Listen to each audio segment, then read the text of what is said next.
कहानी की शुरुआत में हम एक सबमरीन को देखते हैं जिसके अंदर एक आदमी मार्क था जो रेस्क्यू टीम का लीडर होता है। मार्क और उसकी टीम के लोग यहाँ कुछ लोगों को बचाने के लिए आए होते हैं। वो सब उन लोगों को उस मरीन से बाहर निकाल ही रहे थे। तभी अचानक एक बहुत बड़ा क्रीचर उनकी मरीन से टकरा जाता है। उस झटके की वजह से वो मरीन टूटने लगती है, इसलिए जल्दी से वो बचे लोगों को वहाँ से बाहर निकालने लगते हैं। कुछ लोगों को वो ऊपर ले आते हैं, लेकिन बाकी कुछ लोग उस मरीन के अंदर ही फंस जाते हैं। इसलिए मजबूरन वो बाकी लोगों को छोड़कर वहाँ से भाग निकलते हैं। जैसे ही वो वहाँ से निकलते हैं, पीछे से वो क्रीचर उस मरीन को पूरी तरह तबाह कर देता है। इसके बाद हमें पूरे 5 साल बाद दिखाया जाता है, जहां एक हेलीकॉप्टर सीधा समुद्र के बीचों बीच बसे एक रिसर्च सेंटर जिसका नाम माना 1 है उसकी तरफ बढ़ रहा था। वो हेलीकॉप्टर सीधा उस रिसर्च सेंटर पर आकर लैंड होता है। उस हेलीकॉप्टर से एक आदमी जैक, जो इस रिसर्च सेंटर का ओनर था, वो बाहर आता है। जैक रिसर्च सेंटर की टीम के लीडर डॉक्टर जैंग से मिलता है। इस सेंटर पर डॉक्टर जैंग के साथ उसकी बेटी जैनी भी थी। वो डॉक्टर जैक को सीधा समंदर के अंदर बने अंडर वाटर स्टेशन पर ले जाता है, जिसके पास बहुत बड़ी व्हेल और भी कई तरह के समुद्री जीव थे, जिन्हें देखकर वो बहुत खुश हो जाता है। डॉक्टर उसे बताता है कि आज तक हम सिर्फ मारियाना ट्रेंच को ही दुनिया की सबसे गहरी खाई मानते आ रहे हैं, लेकिन ऐसा बिल्कुल नहीं है, क्योंकि मारियाना ट्रेंच के नीचे हमें और भी कई तरह की खाइयां मिली हैं। हमें लगता है कि उन खाइयों के नीचे कोई ऐसी चीज हो सकती है जो पहले हमने कभी ना देखी हो। इसलिए उन्होंने उस समंदर के अंदर अपनी एक सबमरीन भेजी होती है, जिसके अंदर पूरे 3 लोग थे। उस सबमरीन को एक लड़की एलिस चलाकर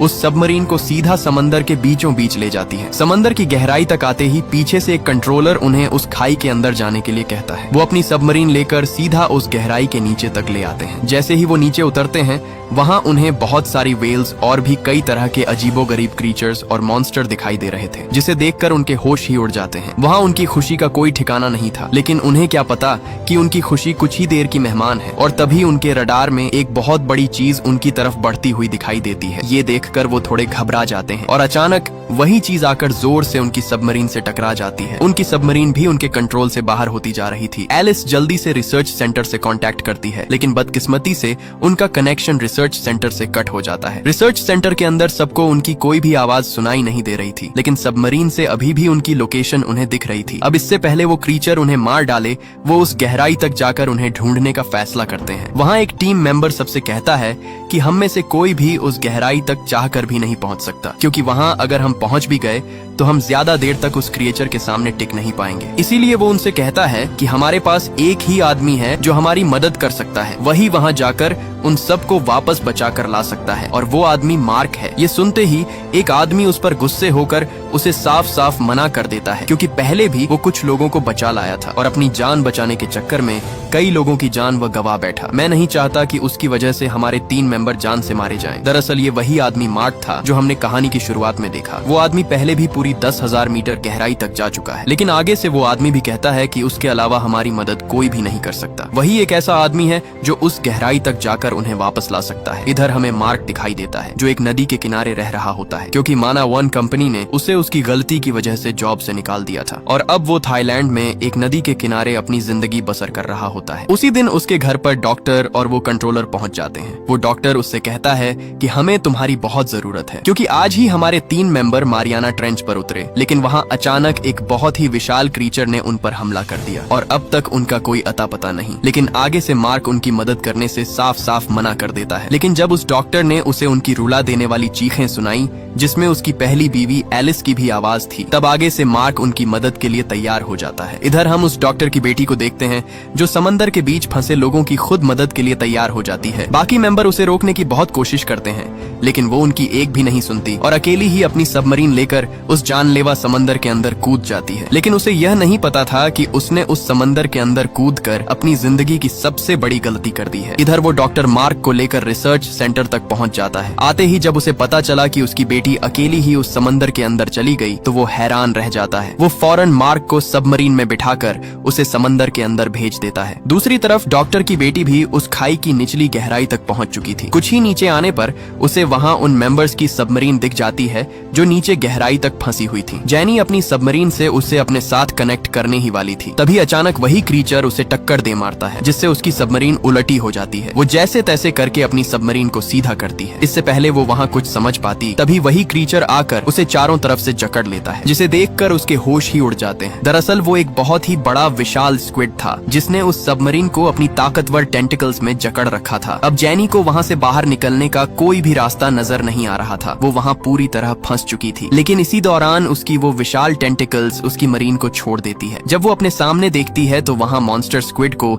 एक बहुत ही बड़ी शार्क अपने अंदर निगल गई थी। उस शार्क का साइज उस स्क्विड से भी 10 गुना बड़ा था, जिसे देखकर जैनी के रोंगटे ही खड़े हो जाते हैं। जैनी वहाँ से निकलने की कोशिश करती है, लेकिन उस स्क्विड के हमले की वजह से उसकी सबमरीन पूरी तरह खराब हो चुकी थी। इसी दौरान उसे रडार पर वही शार्क दोबारा उसकी तरफ आती हुई दिखाई देती है। तभी वही शार्क उसके सामने से उसकी सबमरीन को छूती हुई आगे निकल जाती है। दरअसल मौके पर मार्क वहाँ आकर उस शार्क का ध्यान भटकाने के लिए कुछ मिसाइल दूसरी तरफ छोड़ देता है, जिससे उस शार्क का ध्यान उन मिसाइल की तरफ चला जाता है। मौके पर मार्क जैनी को वापस रिसर्च सेंटर की तरफ जाने के लिए कहता है, इसलिए इमरजेंसी में जैनी अपनी सबमरीन लेकर वहाँ से अपने रिसर्च सेंटर की तरफ ले जाती है। इधर कुछ ही आगे आने पर मार्क को उन्हीं 3 लोगों की सबमरीन फंसी हुई दिखाई देती है। मार्क जल्दी से अपनी मरीन को उनकी मरीन से जोड़कर उनकी मरीन का दरवाजा खोल देता है। सामने वही 3 लोग फंसे हुए थे जो सही सलामत थे। मार्क उन्हें एक एक करके ऊपर निकाल ही रहा था। तभी रेडर पर उसे एक बार फिर से वो शार्क उनकी तरफ बढ़ती हुई दिखाई देती है। मार्क उस मरीन के अंदर फंसे दूसरे आदमी को निकाल ही रहा था। तभी आखिरी बचे आदमी को वो शार्क उनकी तरफ तेजी से आती हुई दिखाई दी। तब वो उस आदमी को धक्का देकर उस मरीन का दरवाजा बंद कर देता है, जिससे उसकी मरीन अलग होकर नीचे ही रह जाती है और वो मरीन ऊपर चली जाती है जिसमें 3 लोग थे। और तभी वो शार्क आकर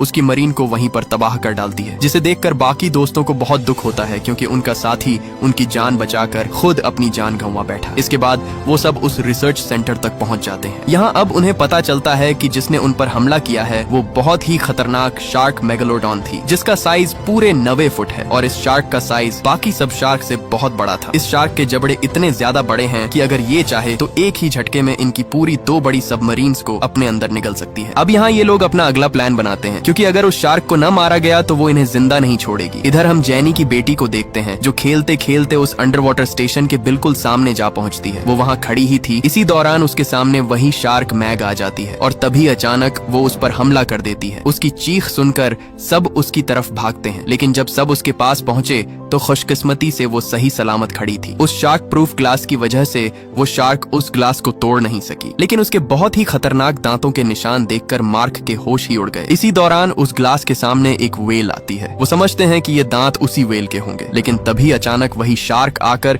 उसे अपने जबड़ों के अंदर दबोचकर वहां से ले जाती है, क्योंकि अब उस शार्क को उनका ठिकाना पता चल चुका था और यहाँ अब उन सब की जान बहुत खतरे में पड़ चुकी थी। अब वो शार्क कभी भी आकर उन्हें खत्म कर सकती है। तभी अचानक उन्हें खबर मिलती है कि यहाँ से कुछ ही दूर पूरे 3 बड़े जहाजों पर हमला हुआ है, इसलिए वो सब अपनी शिप लेकर उसी की तरफ बढ़ते हैं। थोड़ी ही देर बाद वो वहाँ पहुँच जाते हैं। वहाँ उनके सामने चारों तरफ मलबे के ढेर पड़े थे। उस मलबे में बहुत सारी छोटी छोटी शार्क मरी हुई पड़ी थी। थोड़ा देखने पर उन्हें मलबे में से एक कटा हुआ हाथ मिला, जिससे साफ था कि जितने भी लोग यहाँ थे वो सब उस शार्क के शिकार बन चुके हैं। इसी दौरान उन्हें दूर वही शार्क आती हुई दिखाई दी। अब यहाँ ये सब उस शार्क को मारने का फैसला करते हैं, लेकिन उसे मारने के लिए उन्हें उसके करीब जाना होगा और अगर वो उसके करीब गए तो वो उन्हें जिंदा अपने अंदर निगल जाएगी। इसलिए मार्क पानी के अंदर जाने के लिए तैयार हो जाता है। मार्क उस शार्क पर एक ट्रैकर लगाएगा ताकि वो ट्रैकर उसके अंदर लगाकर उसे अपने जाल में फंसाकर मार सके। मार्क ट्रैकर गन लेकर सीधा उस पानी के अंदर कूद जाता है। मार्क तैरता हुआ उसके बहुत करीब जा चुका था। जैसे ही उसे वो शार्क दिखाई दी, वो जल्दी से गन निकालकर उस पर ट्रैकर शूट कर देता है, जो सीधा उसके अंदर जा धंसा। मौके पर शिप कैप्टन जल्दी से उसे वापस खींचने लगता है। जैसे ही वो उसे अपने पास खींचते हैं, पानी में हलचल होने की वजह से उस शार्क का ध्यान मार्क की तरफ आ जाता है। वो शार्क उसकी तरफ तेजी से बढ़ती है, लेकिन मार्क भी शिप के बहुत करीब था। वो शार्क उसे खाने ही वाली थी।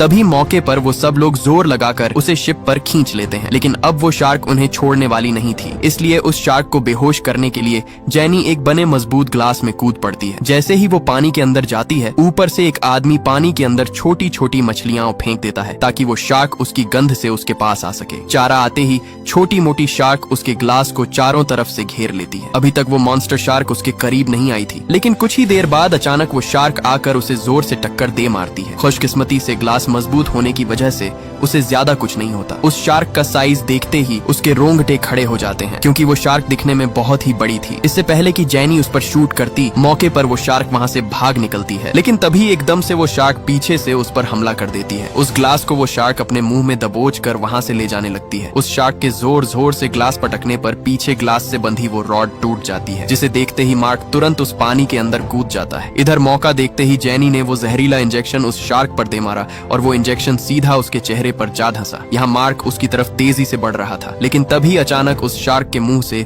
वो ग्लास बाहर जा निकला। जैसे तैसे करके मार्क उसके करीब पहुंच ही जाता है, लेकिन तब तक जेनी का ऑक्सीजन मास्क टूट चुका था। ऑक्सीजन भी धीरे धीरे खत्म होने लगी, लेकिन मार्क उसे यहाँ अकेला छोड़ने वाला नहीं था। वो जल्दी से उस ग्लास को खोलने की कोशिश करता है, लेकिन इसी दौरान वो शार्क दोबारा उनकी तरफ बढ़ रही थी। इधर मौका देखते ही टीम के लोगों ने पानी के अंदर एक बहुत ही बड़ा गोश्त का टुकड़ा फेंक दिया ताकि उस शार्क का ध्यान भटका सके। जैसे ही वो गोश्त का टुकड़ा पानी के अंदर उतरता है, अगले ही पल एक ही झटके में वो मॉन्स्टर शार्क उसे अपने अंदर निगल जाती है। इसी का फायदा उठाकर मार्क ने जल्दी से जेनी को ग्लास से बाहर निकाला और ऊपर शिप की तरफ बढ़ने लगा, लेकिन तभी अचानक एक बार फिर से उस शार्क ने उन पर हमला कर दिया। अब उन्हें लगा कि उनकी मौत पक्की है, लेकिन उसी पल उस शार्क के कंधे पर टूटी हुई वो रॉड अटक जाती है, जिससे उन्हें वहां से भागने का मौका मिल गया। कुछ ही सेकंड बाद उस शार्क पर लगा इंजेक्शन अपना काम कर गया, जिससे वो शार्क वहां कमजोर पड़ गई और आखिरकार इंजेक्शन की वजह से वहीं पर बेहोश हो गई। इसी का फायदा उठाकर मार्क जल्दी से उसे ऊपर डेक पर ले आया, लेकिन तब तक देर हो चुकी थी और जेनी पूरी तरह बेहोश हो चुकी थी। लेकिन काफी कोशिश करने के बाद उन्होंने आखिरकार उसे बेहोशी के मुंह से निकाल ही लिया। होश आने पर जब वो बाहर आकर देखती है तो वहाँ उस शार्क को रस्सियों से बांधकर लटकाया हुआ था। तभी एक आदमी जो तस्वीर के चक्कर में उस शार्क के विशाल दांतों के सामने टेक लगाकर खड़ा ही था, अचानक शार्क हिली और वो डरकर सीधा पानी में जा गिरा। सब दोस्त उसे गिरता देख हंसने लगे। इससे पहले कि वो उसे बाहर निकाल पाते, तभी पानी से निकलती हुई एक बहुत ही विशाल शार्क उसे अपने अंदर निगल गई। उस विशाल शार्क ने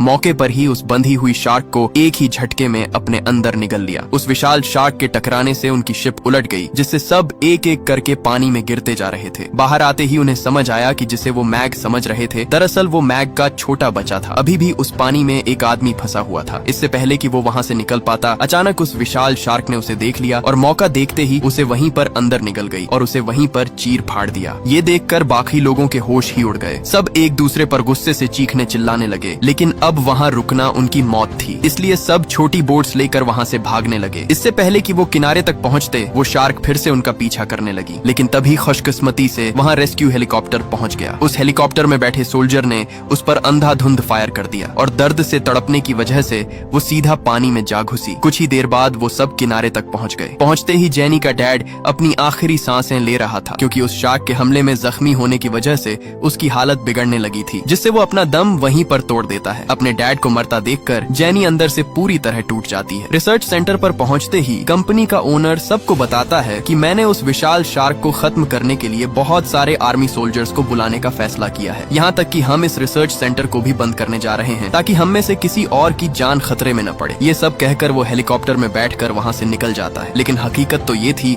कि उसने किसी आर्मी को नहीं बुलाया था। दरअसल वो खुद शार्क को मारकर सारा क्रेडिट खुद लेना चाहता था, ताकि उसका रिसर्च सेंटर बंद न हो। उसने उस शार्क को मारने के लिए कई तरह के खतरनाक बॉम्ब मंगवा लिए थे। कुछ ही देर बाद वो सब उस जगह पर पहुंच जाते हैं जहां वो शार्क थी। पहुंचते ही उन्होंने पानी के अंदर बॉम्ब बरसाना शुरू कर दिए। उन बॉम्ब के फटते ही पूरे पानी में उस शार्क के टुकड़े टुकड़े हो जाते हैं, जिसे देखकर उसे लगा कि आखिरकार उसने उस विशाल शार्क को मार ही डाला। लेकिन जब वो उन गोश्त के टुकड़ों के पास पहुंचे, तब उन्हें पता चला कि जिसे उन्होंने मारा है वो कोई शार्क नहीं, बल्कि एक बड़ी व्हेल थी, जो उनके बरसाए गए बॉम्बों की वजह से मारी गई। उनकी शिप जैसे ही वहाँ से जाने लगी, तभी पीछे से खड़ा वो ओनर पानी के अंदर जा गिरा। वो शिप उसे देख नहीं पाई और वहाँ से चली गई। बदकिस्मती से वो विशाल शार्क भी उसकी तरफ ही बढ़ रही थी। वो बचने के लिए जल्दी से उस व्हेल के ऊपर चढ़ने लगा, लेकिन पीछे से अचानक वो शार्क आकर उसे अपने अंदर निगल गई। इधर अपनी शिप के अंदर मार्क को पता चलता है कि वो शार्क दूसरी तरफ बसे समुद्री बीच की तरफ तेजी से बढ़ती जा रही है। उस बीच के अंदर मजाक कर रहे बेचारे लोगों को क्या पता कि कुछ ही देर बाद उनकी मौत उनके पास पहुंचने वाली है। सब लोग अपने मजे में गुम थे, लेकिन इधर वो विशाल शार्क भी उनकी तरफ ही बढ़ रही थी। कुछ ही देर में वो विशाल शार्क उस बीच तक पहुंच गई और पहुंचते ही उसने सब लोगों पर अपना हल्ला बोल दिया। उसने एक के बाद एक सब लोगों को अपने अंदर निगलना शुरू कर दिया। सब लोग अपनी जान बचाकर इधर उधर भागने लगे, लेकिन अब बहुत देर हो चुकी थी, क्योंकि वो शार्क सबको जिंदा निगलती जा रही थी। लेकिन तभी मौके पर मार्क और उसकी टीम वहाँ अपनी शिप लेकर पहुंच जाती है। मार्क ने जल्दी से एक डिवाइस उस पानी के अंदर फेंकी, जो बिल्कुल उस शार्क जैसी आवाज निकालती थी। वो डिवाइस पानी के अंदर जाते ही जोर जोर से आवाज निकालने लगी। उस आवाज को सुनकर वो शार्क उस डिवाइस की तरफ बढ़ने लगी। मौके पर मार्क और जेनी भी अपने ग्लाइडर लेकर उस पानी में कूद चुके थे, जो उस शार्क पर मिसाइल से हमला करने वाले थे। जैसे ही वो शार्क उनके पास पहुंची, वो दोनों अलग अलग दिशा में भाग निकले। वो शार्क मार्क के पीछे हाथ धोकर पड़ गई। मार्क भी अपना ग्लाइडर लेकर सीधे समंदर की गहराई तक घुसने लगा ताकि वो उस पर मिसाइल दाग सके, लेकिन वो शार्क उस पर लगातार हमला करती जा रही थी। मौका देखते ही मार्क ने उस पर मिसाइल बरसाने का बटन दबाया, लेकिन उस शार्क के हमले की वजह से उसके ग्लाइडर का लॉन्चर खराब हो चुका था। वो शार्क उसे अपने अंदर निगलने ही वाली थी। तभी जेनी ने पीछे से उस पर मिसाइल छोड़ दिया, लेकिन बदकिस्मती से इतना बड़ा मिसाइल भी उस शार्क का कुछ भी न बिगाड़ सका। उस शार्क के हमले की वजह से उसका ग्लाइडर खराब होने लगा। इससे पहले कि वो शार्क उसे अपने अंदर निगलती, मौके पर मार्क ने जल्दी से अपने ग्लाइडर की फ्लैश से उसका ध्यान अपनी तरफ खींच लिया, जिसे देखकर जेनी वहां से भाग निकली। उधर आसमान में उड़ते हुए पूरे 2 हेलीकॉप्टर समुद्र के अंदर हो रही जंग को लाइव कवर करने के लिए पहुंच चुके थे। लोगों को लगा कि शायद उस शार्क का काम तमाम हो गया, लेकिन अगले ही पल वो हेलीकॉप्टर दूसरे हेलीकॉप्टर से टकरा गया और दोनों वहीं पर ब्लास्ट हो गए। एक हेलीकॉप्टर सीधे पानी में जा गिरा और दूसरा सीधे उस शिप पर आ गिरा, लेकिन मौके पर ही सब लोग पानी में जा कूदे। यहाँ जेनी भी किसी तरह करके पानी से बाहर आ चुकी थी, लेकिन इधर मार्क बुरी तरह फंस चुका था। वो शार्क भी उसका पीछा नहीं छोड़ रही थी। अब वो मिसाइल से उस पर हमला तो कर नहीं सकता था, इसलिए उसके दिमाग में एक आइडिया आया। उसने तुरंत अपना ग्लाइडर टेढ़ा किया और ग्लाइडर की नुकीली धार कटर ऊपर शार्क की तरफ कर दी। मार्क जैसे जैसे ग्लाइडर को आगे लेता गया, वैसे वैसे वो कटर उसके पेट को बीच से चीरता गया, लेकिन तभी उसने उसे अपनी पूंछ से टक्कर दे मारी, जिससे उसका ग्लाइडर बेकाबू हो गया